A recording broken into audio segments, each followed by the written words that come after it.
Chapitre 2. Le credo du combattant Aryen. Sanjaya dit: à celui qui était ainsi envahi de pitié, les yeux affligés et pleins de larmes, le cœur déprimé et découragé, Madhusudana dit ces paroles. Le bienheureux Seigneur dit: d'où te sont venus cet accablement, cette souillure, cette obscurité d'âme à l'heure de la difficulté et du péril, ô Arjuna? Telle n'est pas la voie chère à l'homme Aryen.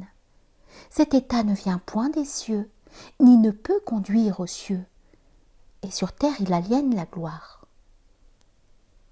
Ne déchois point, ô Partha, de la virilité du lutteur et du héros. C'est indigne de toi.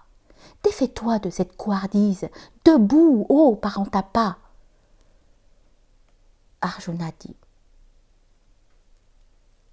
comment, ô Madhusadana, pourrais-je dans la bataille frapper Bhishma et Drona avec des armes, eux qui méritent vénération, ô destructeur des ennemis?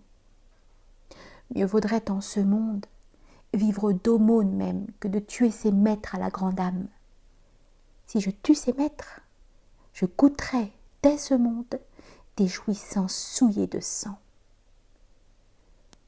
Et je ne sais ce qui vaut mieux pour nous, les vaincre ou être par eux vaincus.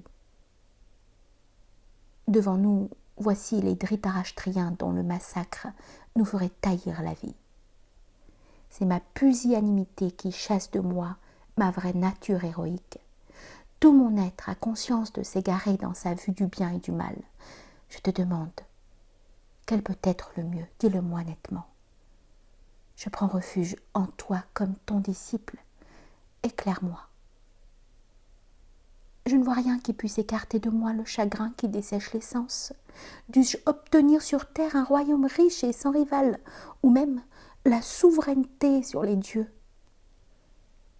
Sanjaya dit: ayant ainsi parlé à Hrishikesha et lui ayant dit: je ne veux pas combattre, Gudakesha, terreur de ses ennemis, devint silencieux.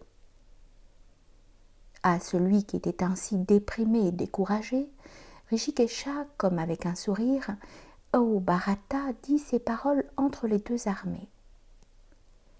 Le bienheureux Seigneur dit: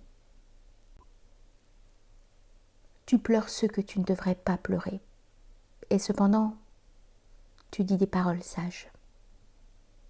L'homme éclairé ne s'endeuille ni pour les vivants ni pour les morts.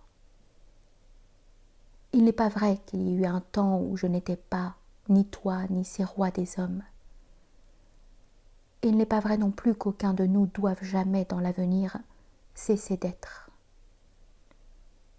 Comme l'âme passe physiquement à travers enfance et jeunesse et vieillesse, ainsi passe-t-elle à travers les changements de corps. Cela ne saurait troubler ni aveugler l'homme qui trouve en soi sa paix. Les contacts matériels, ô fils de Kunti, qui donnent le froid et le chaud, le plaisir et la douleur, choses éphémères qui vont et viennent, apprends à les supporter, ô Bharata. L'homme que ces choses ne troublent ni n'affligent, ô cœur de lion entre les hommes, l'homme ferme et sage qui demeure égal dans le plaisir et la douleur, celui-là se rend digne de l'immortalité. Ce qui réellement existe ne peut cesser d'exister. De même, ce qui est non existant ne peut commencer d'exister. La fin de cette opposition d'être et de non-être a été perçue par ceux qui voient les vérités essentielles. Sache-le, impérissable, ce par quoi tout ce monde est étendu. Qui peut tuer l'esprit immortel? Les corps limités ont une fin, mais ce qui possède et emploie le corps est infini, illimitable, éternel, indestructible. Ainsi donc, ô Bharata, lutte. Celui qui regarde ceci comme ce qui tue, et celui qui pense que ceci est tué, ni l'un ni l'autre ne perçoivent la vérité. Ceci ne tue pas, ni n'est tué. Ceci ne naît ni ne meurt, et ce n'est pas une chose qui un jour commença d'exister et qui, s'en allant, ne reviendra jamais plus à l'existence. C'est non-né, ancien, éternel. Ce n'est pas tué lorsqu'est tué le corps. Celui qui le connaît comme l'existence spirituelle, éternelle, immortelle, impérissable, comment cet homme peut-il tuer, ô Partha, ou faire tuer? L'âme incarnée rejette les vieux corps et en revêt de nouveau, comme un homme échange un vêtement usé contre un neuf. Les armes ne la peuvent pourfendre, ni le feu la consumer, ni les eaux la pénétrer, ni le vent la dessécher.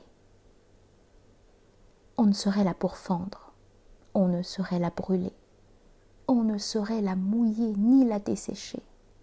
Stable, éternellement, immobile, pénétrant tout, elle est pour toujours et à jamais. Elle est non manifestée, elle est impensable, elle est immuable.